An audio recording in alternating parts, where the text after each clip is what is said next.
Please give her a big, warm welcome.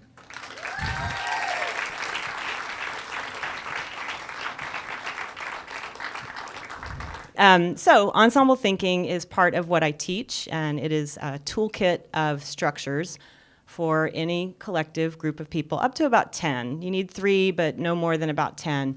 And it's a structured improvisational dance. And I don't say dance when I talk to strangers about what I do because they won't show up.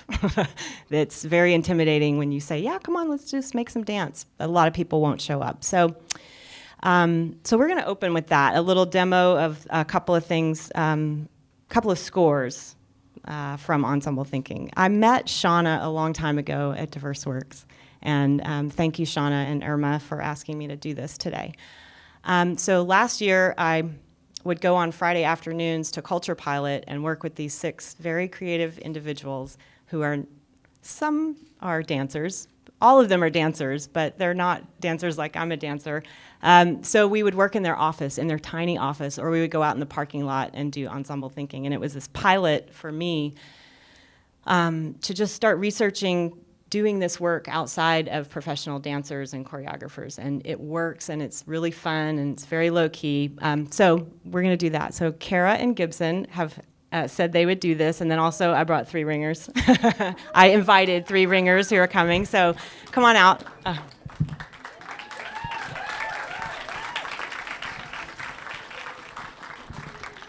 So this is Kara, this is Jackie, this is Candace, this is Laura, and Gibson. All right. So the first score is called One Idea, and all of these people have not done this for a while. So there's a level playing field here because they've done this work, but they haven't done it for a while, and some of them have never done it together. Yeah, so that's good. So One Idea is basically creating unison on the fly for an ensemble. So part of what humility has to do with this is sometimes you have to just give up your own idea. You just have to give up your own idea in order to move forward as a collaborative, as a collective, as human beings. So the score is that one person is going to, we're just going to work with shape, with body shape first. One person will sort of create an idea in space, and then the other members of the ensemble will go in and be in one idea with this person. So little shift on it today, though. Like usually we go, okay, Kara, go, and Kara does this thing, and then everybody does it. But what I'd like you to try today is that you're still going to self-elect a leader or the person who's going to create the idea. But instead of like one person go and then 4 ants follow, let's just move as a quintet, and someone will come to a stillness in some shape, and then the rest of the ensemble will organize around it. Is that good? It's good? Okay. Begin.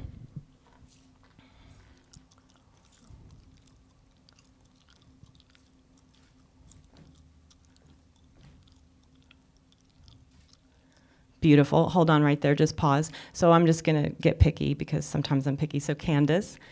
So just to let you know, yeah, Candace knows how to fix it. So when Candace is in front of the group, she seems like a solo to me, right? Because she's doing the same shape, she's same. But the thing is like her just being in front of them gives her a little status, right? And it separates her from the group. Continue working. So, yeah. So the thing about ensemble thinking that's different than team building sometimes is that there is no verbal communication. And nonverbal communication is really powerful. Okay, let's just take a look at this. Pause. So I would ask people, what do you see? And what I see is a duet and a trio. So duet, can you become quintet? Thank you. Go back to duet. Let's just see it again. Right? So when I look at this, if I just walked in the room and I didn't know anything about what was going on, I didn't know the score, I would walk in and go, oh, those 2 people have something going on, right? They're facing each other.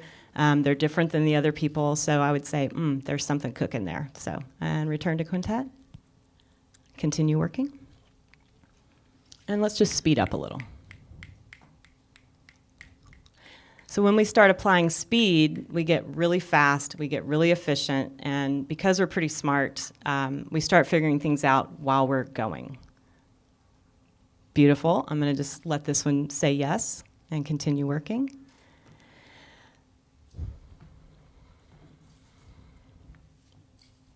So while the last people are coming into the idea, they're reading, right? So we've got this reading thing going on. They're studying what's happening, what's emerging in space, and then they complete it.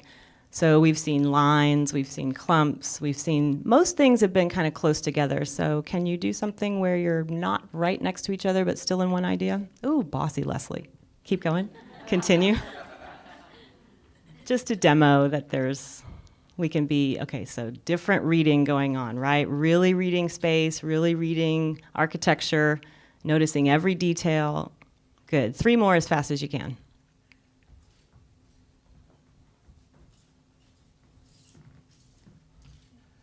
Smart, really smart, right? Like that second person in describes what's happening, and then 3, 4, and 5 figure it out on their way in. Thinking. Great. Now, yeah, good. I happen to think every single thing I see is a dance. I might be maybe one of those people. Everything I see, I think, oh, that could be a dance. Okay, so just pause. So if we just look at this, we have a solo and we have a supporting quartet, or we have a quartet that's got our attention because we can see their faces, right? The faces are super interesting. So in this moment, I might say that Laura, who's the soloist right now, has status, right? And we could go on with the score and really start working on status and like how do we give support to a person in our collective at a table, in an office, on a sports team, anywhere. Okay, great. One more. Super fancy. Big finish. Yes. Right. So Jackie's figuring it out. She's figuring it out, right? She's like, what am I doing? Nice. All right. And end. Nice. Good. Thank you. Great. So when I started doing this work with Laura Left, it had been about like 3 or 4 years, and I started thinking, God, this is like, it's life-changing work. We would go and we would teach dancers, and people would just be beginners. They would not know what this is about, and they would just leave really happy. And it changed the way I started communicating with people, and it changed the way that I started listening to people also. Improvisation, nonverbal improvisation, and nonverbal movement improvisation picks this part of my brain open that I may or may not use on a daily basis. And so it really changed the way I started seeing architecture and human beings, and I thought this has got to, I think that there's an application, I know there's an application outside of a dance studio and a university for this with regular people. Okay, so we're going to do one more. This one's called Solo Ensemble, so here are the rules. Only one person can be moving at a time. Any movement you want. That person can stop moving and someone else takes over the solo, any movement. Or the person that's moving can stop and one other person takes over. And if 2 or more people start moving at the same time, everybody stops and then one person takes over. One more time. Only one person can move at a time. That person can stop moving and someone else starts. Or that person can be interrupted and they have to stop. And if 2 or more people start at the same time, everybody has to stop. So this really takes the pressure off of dancing, right? Because we get to just look at moving and being still, which all of us know how to do. Okay, so we good? So let's find a beginning that's not a line. 3, 2, 1. And find a new beginning. 3, 2, 1. And one more. This is like my favorite improvisation right now. One more beginning. 3, 2, 1. And good. Here we go. Begin.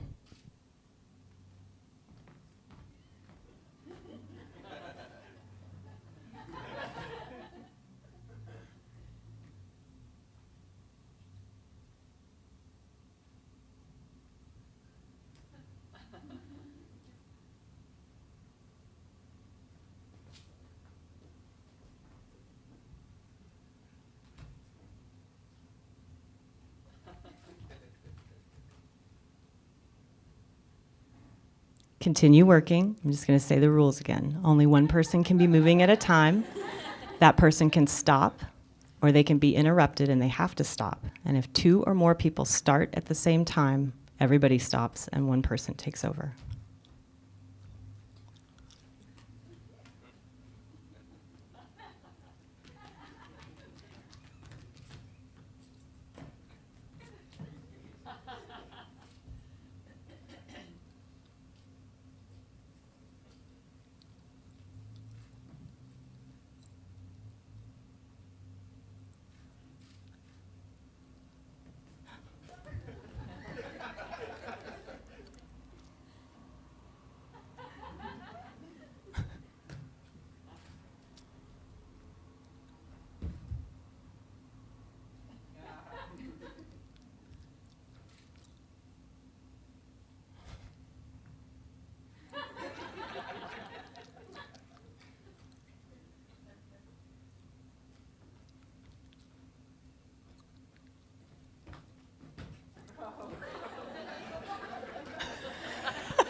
Continue. 1 more minute.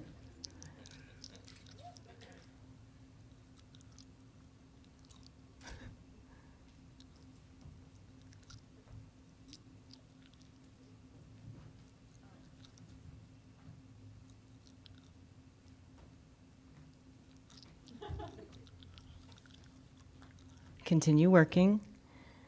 So just for the last 30 seconds or so, let's be very impolite. Let's really screw it up.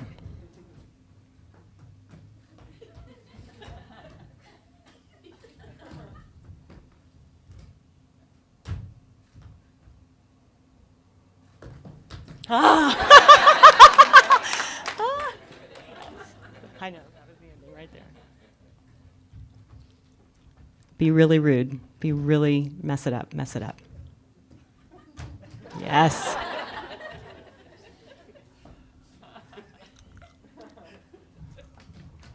Delicious. Let's find an ending. 5, 4, 3, 2, 1. End. Nice work. Yes. It was great. It was great. Thank you. Take a bow.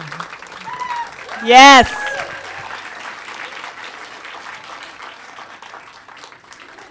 All right. Great. Thank you so much. Thank you. Thank you. Thank you. It's delightful. It's really fun. Very good. So, what does that have to do with humility? When they asked me to do this, I loved the topic. I had a choice, and so I picked humility. And again, a lot of things that I know now as a grown-up, I learned by improvising silently with other people and working ensemble in particular, according to some structures. So the thing about this kind of improvisation and ensemble thinking is it's completely structured, totally structured. You never don't know what you're supposed to be doing. And it's really simple work, so it's really available to anybody that wants to do it. So humility. One of the things I like to say right now in my life is that I'm an artist. I get to do whatever I want. That's one of the things I love saying because it reminds me that I can do that. Even if I can't, even if it's not possible, that it's just an important thing for me to keep telling myself I can do whatever I want. When I'm making a dance, I can definitely do whatever I want. But I started thinking about humility, and I did a little research, and I was a little intimidated to do this because I thought, God, humility, that's a big planet thing, and I'm just one person. So I decided to give myself some relief and decide to just be a singular voice and not try to speak for the world. I'm not that important in a good way. And when I go to look at artwork or dance work or performance, I really love the singular voice. The singular voice to me is one of the most important things I can study. So I'm not going to speak for the world today because I'm not the world. I'm just one person in the world. So it's okay for me to just give you my point of view. That's what I'm going to focus on. So I started looking at humility and what that is for me, and then I read a bunch of quotes, and I decided I did not want to talk about humiliation. because even though humiliation can provide great clarity in that moment, I think that's the best thing about being humiliated, whether it's something I did wrong or someone makes me feel that way, or I feel that way because of something. That's not humility. And I'm not here to teach you about how to be humble or to teach you what humility is. You know that already. Every audience I'm in front of is very intelligent, so I'm not here to teach you that. But two things I know that humility is not is humiliation and subservience. That's fake. Fake humility, I can smell it a mile away, and you probably can too. So subservience is not being humble. And the thing that makes the most sense to me about humility is that it's a balance. So when I own my awesomeness, and the balance is that when I know I'm great, it gives me a lot of confidence. But when I own my awesomeness, I can tolerate my messiness. And so that is important. Balancing out and being honest, completely honest about who I am and who I'm not, and what's great about me and what's crappy about me, lets me see other people. And it lets me get rid of having to be one or the other. Humility is not self-effacement all the time, right? That's fake. There's something else going on there. So for me, I'm a grown-up, and that's the compliment question also. Like, what's the most consistent compliment that you receive is, do you know your awesomeness? And when I know that, I can tolerate my not awesomeness and my messiness, and I can tolerate the parts of me that are not so great. And then when I can be friendly towards those, I can start learning, and I can also really be my greatest because I have that balance. And not that messiness balance keeps me in check. It just gives me information about parts of myself. So there was some quote I posted that was the best quote I found about humility, and it said, in reality, humility is simply being completely honest about myself, with myself. And that was like, that's what it is. That's what it takes. So because I'm an improviser and I need structure, I just wrote some things to give me some things to talk about. So I don't know what order they're in. Sometimes it's just my job to take a solo. Sometimes it's just my job. Like in this score, in solo ensemble, it's just your turn. It's just your turn to take your solo, and it doesn't have to be great, it's just your job. So sometimes I just have to move forward. I don't have a great idea, I don't know what's about to happen. It's not my solo because of my greatness, it's just my job in that moment to do it. So bring it and bring my best solo. And one of the things I teach in Rewire is called perfect solo. And it's a structure where I do a solo for 45 seconds, and you look for movement patterns that repeat in my dancing. And then you tell me 3 of them. And then I do another 45-second solo, and I don't do those 3 things. And every time I give this to people, the second solo goes, and then they start thinking, because they have to start inhibiting these patterns, right? And so somebody giving me a pattern to look at that I may not notice can really help me figure out a new solo to do. If I inhibit the same solo that I always do, which is a great solo because it's the Leslie solo, it's my signature, I don't want to get rid of it, I just want to be aware of it. And that awareness and then that inhibition lets me go into new territory. How's my bank account? So my bank account, one of the founding members of Lower Left is named Nina Martin. She's at TCU, and she's an incredible teacher. She's the best teacher I've ever known in my life because she teaches with great humility. And she also teaches with humor. And then she also demands a lot. So she says, bring it. And so in ensemble work, I think for improvising performers, there's this idea that it's just, oh, you just go out there and do whatever. No, thank you. Because we will just keep doing the same thing over and over again. So improvisers rehearse. We have rehearsal where we rehearse one idea over and over. And after 50 rehearsals of one idea, we have some information and our bank account is full. So that when we go out onto stage, we may not even need a structure at that point because our bank account is really full. So, and this also goes back to knowing myself and that balance of the greatness and the messiness. And when my bank account is full of greatness and it's full of my messiness, and I know myself in all those ways, I have a lot to work from. Well, that's the end. Giving and receiving. Okay, so we are enculturated to give in this culture, I think. That is my opinion. You can disagree. But we are taught to give and give and give, and we're reminded to give and give and give, and that is a great thing. And what we are not taught to do a lot or more or equally is to receive, whether that's compliments or help. I have a lot of trouble asking for help. That's something that I struggle with. So I'm practicing receiving a lot, and that helps me balance out. When I give away too much, I don't have anything else for me. And so learning to harness what I have and have some boundary about what I give really helps me a lot, so that when it is time and when I do want to give, I've received enough so that I have some. And sometimes I just shut down. For me as a dance performer, it's a very public life, it feels like. And the older I get, the less I demand that publicity. Somewhere there's something happening here where I really crave a lot more solitude. I crave a lot more quiet.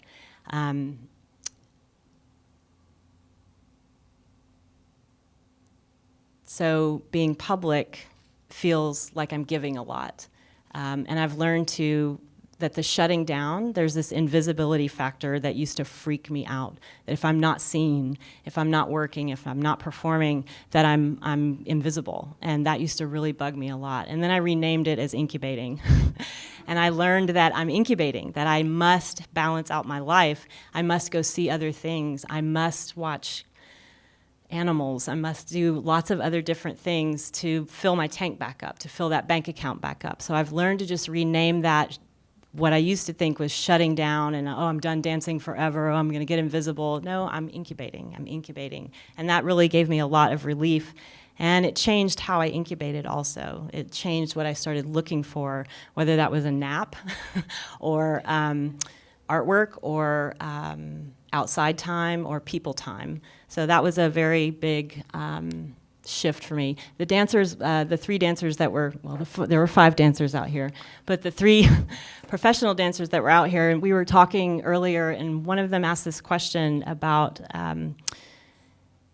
do you find that the older you get, that the process that you're in changes the way you perceive the work that you perform and your own work? And there was a resounding yes, absolutely, process. Like the rehearsal process, if it's not pleasant, it really shapes what I think about the work. And dancers are, I think, there are other people like this, I don't know who they are yet, but someone told me they opened a restaurant and they hired dancers as their wait staff. And the reason that, and they were an ex-choreographer, and the reason they did that is they said that no matter if they like the food or not, or they don't like what they're serving, they're going to do their best performance.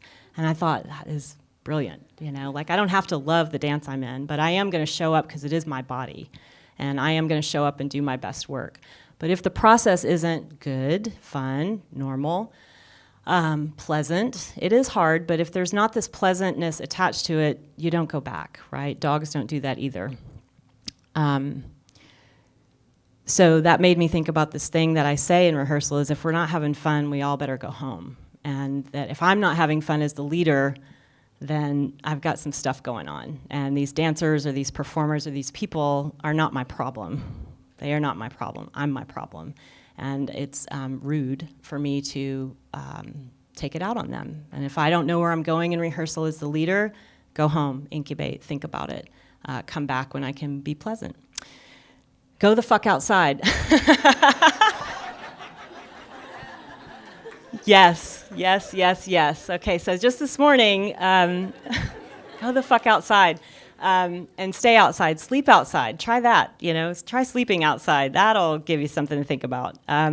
I love to be outside, and that's part of my incubation too, is on a really beautiful day in the spring when I'm in the studio, it's hard for me to be indoors. Like I want to go outside because my body knows when it's spring, and my body says go outside and do what the plants are doing right now.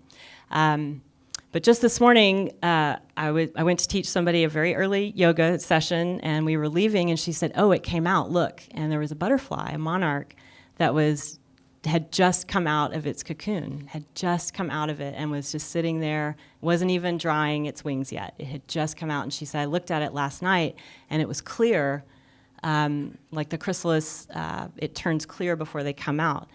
And so that was just this really great go the fuck outside moment of, okay, if I stop and just pay attention, I get to see something that is so much bigger than me and is so much older than me. It's been here so much longer than me. And that is one of those places outside where I really feel the size of my body and the scale of my importance on the planet. That is a humbling experience to watch an animal live. So that was a beautiful thing this morning. Outside, also, I surf a little bit, and there are moments of being completely body involved in my life that I'm so grateful for. Improvising in a group is one of them. That is a feeling I get when I'm improvising with a group of people, whether I know them or not. Everything is organized around one moment, and that is what's happening right now. And that's the blade of dance for me, is that this is never going to happen again. So I better be right here, and then it's going to disappear when it's gone. Video is dead of dancing. It's dead. It's a dead thing you're watching. So those moments of being present when something is happening one time, and I know that, and I can say, this is it, right now. This is all there is. And that is a very humbling experience, and also makes me feel the scale of my body. Yeah, go the fuck outside. Get out there. It's really important. We're going to do that second to last.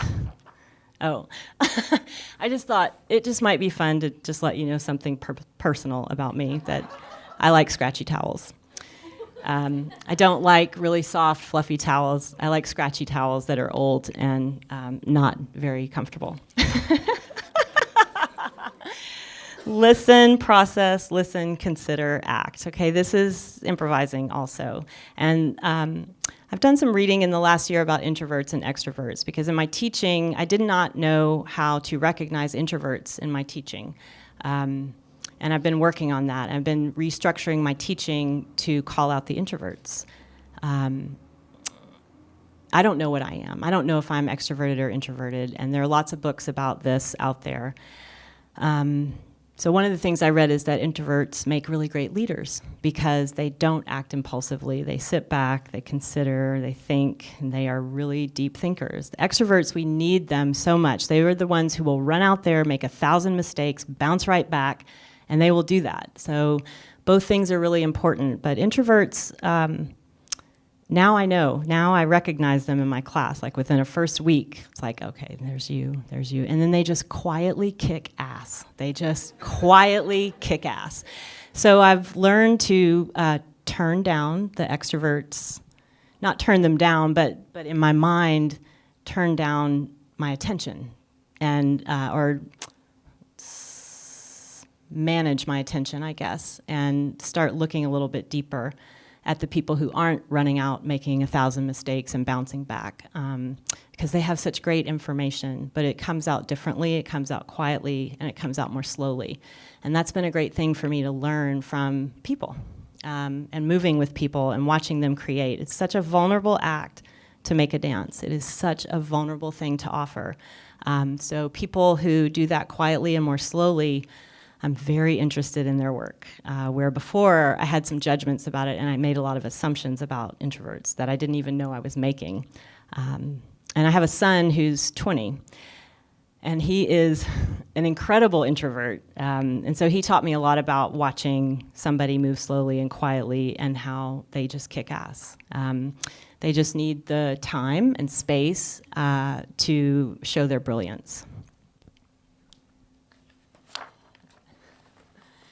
feel it all. There's a song of this, feel it all.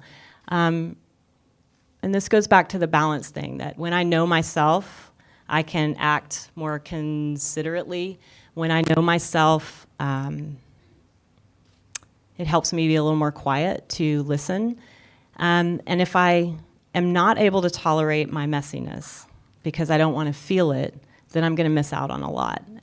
So I would rather be like this in my life than be like this. Being like this is a little more comfortable, but it also requires a lot of energy to hold that right there. So I would rather go up and down and feel everything so that I don't have to keep re-feeling it. That's something that I've learned. If I'm avoiding because it's uncomfortable,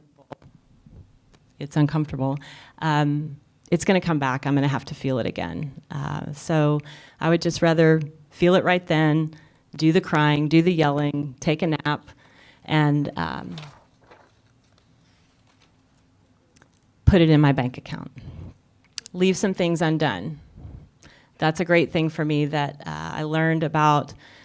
I'm not that important in a good way, that some things I don't have an answer for right now, and that has come up over and over in my choreographic process. And I left making dances the usual way, or what I thought was the usual way, and I shunned that for a while. I was like, I'm only going to improvise. I'm only going to improvise. That's where I'm the best. Well, now I'm back, and I'm setting work that's completely set. But I don't go into rehearsal with very much information to begin with, because there's 5 to 10 brains in the room that I want to be able to listen to. And it's okay for me to say, I don't know what's coming next. I'm not sure. And to have the patience to just watch, and it's going to come out, and then I can grab it. So leaving some things undone also lets my back brain get to work. I'm very interested in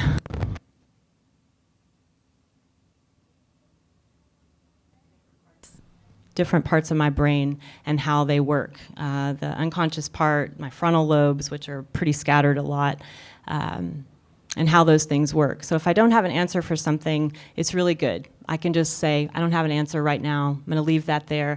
And then while I'm sleeping, or while I'm coloring, or while I'm gardening, or whatever it is that I'm doing, this brain back here is still figuring things out. It's putting together dots, and I did some reading about creativity and how having drift time, how having time with nothing to do lets my brain figure out problems. So sometimes it's just okay to walk away and say, I don't know. I don't know. It's a good one. I don't know. Sit next to smarter people. I couldn't do this for a really long time. I had a gigantic ego, and I could not sit next to smarter people because it made me feel really small. And I got over that. And sometimes I'm the smarter person. And I could replace the word smarter with a lot of different words about parts of me. So smart is just one word I decided to use. So even if I don't know about algebra, and I don't, if there's a mathematician in the room, I sit next to them now, because I just want to hear what they say. I want to hear how they think, because if I can pay attention and just get into their process,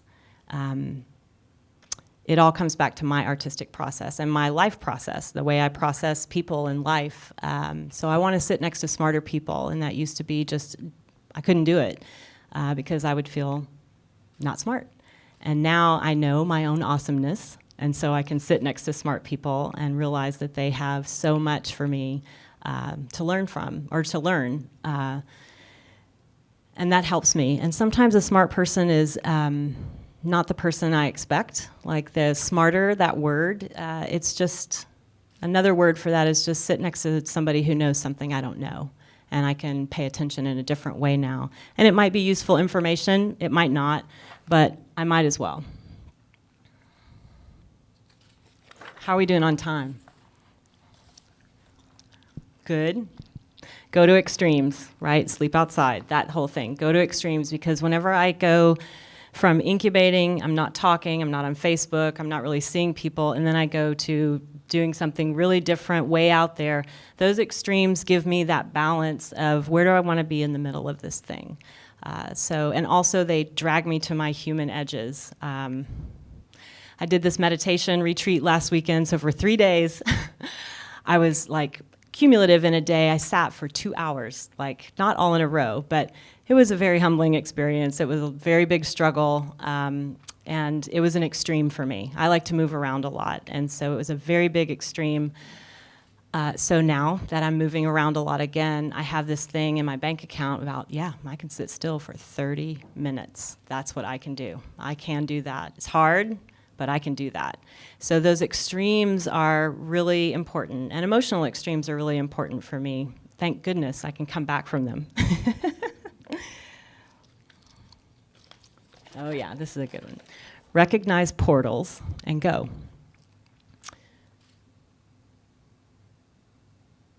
I like to read, so I was reading about dreaming and using dreams for information.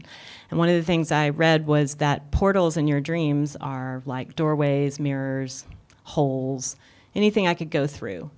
And sometimes they look really scary to me in my dreams, right? I had this dream about this dog, like way off, and it was like ducking into this culvert, and it was calling me to go with him, and I was like, oh, no way, I'm not going in there. But had I gone in there, it's a portal, right? And what I read is that a portal in a dream is inviting me to go deeper into my brain, deeper into my unconscious. So of course it's scary. Of course it's terrifying. But there are also portals that people offer me, right? So one of the things I like to say is I say yes. I say yes. I also say no because I'm a grown-up and I know how to do that. But sometimes I just say yes, and I get to go through a portal and I get to learn something new. Still working on that in my dreams, though. But portals come in all kind of different ways. They're invitations, they are relationships, they are activities, jobs, lots of different things. Okay. So those are my little things that I wrote about humility. And that's my singular voice telling you about me. During this meditation workshop last weekend, there was one meditation about death. I might just start crying, who knows. And one of the things that this person said, we're breathing, we're like heart center, open your heart center, we're breathing. And he said, okay, so take an inhale and imagine this is the last inhale you're going to take. Yeah. So for me in that moment, it was like 15 seconds. It was really, because that inhale lasted a long time, let me tell you that. Imagine this is the last inhale you're ever going to take. And in that inhale, my whole life went before me. I mean, it was like that moment where somebody said, yeah, my life flashed before my eyes. And what came up were all the most positive things in my life. And none of the shit came up. None of it. None of the shit came up at all. It was just all the most positive things I'd ever gotten to do or be a part of or see. So that was a really, really life changer, game changer for me in that moment, is just pretend.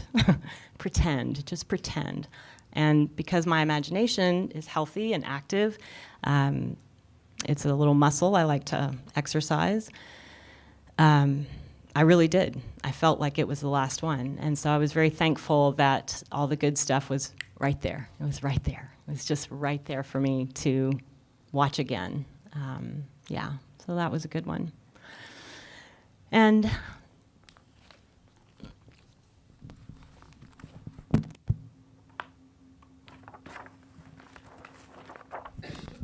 this last one, blank. Blank because it's good to leave some things undone, and it's good to say I don't know, and it's good to leave some space for learning new things. So have an empty page. It's so snarky. Somebody said, oh, you're doing a motivational speaker thing. I was like, am I? I don't know what I'm doing.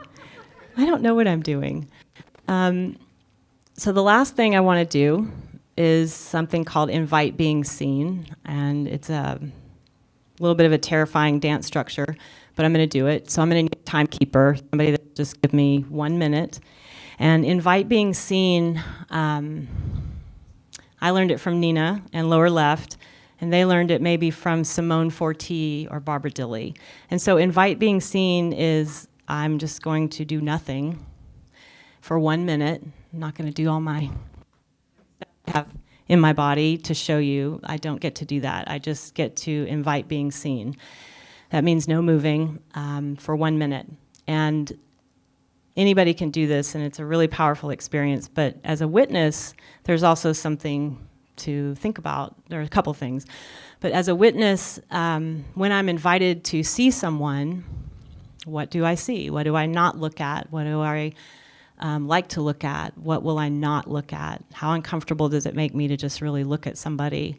And what are my assumptions, and what's the bias that comes up? What are my prejudices that come up? So as a witness, being invited to see someone is also an exercise or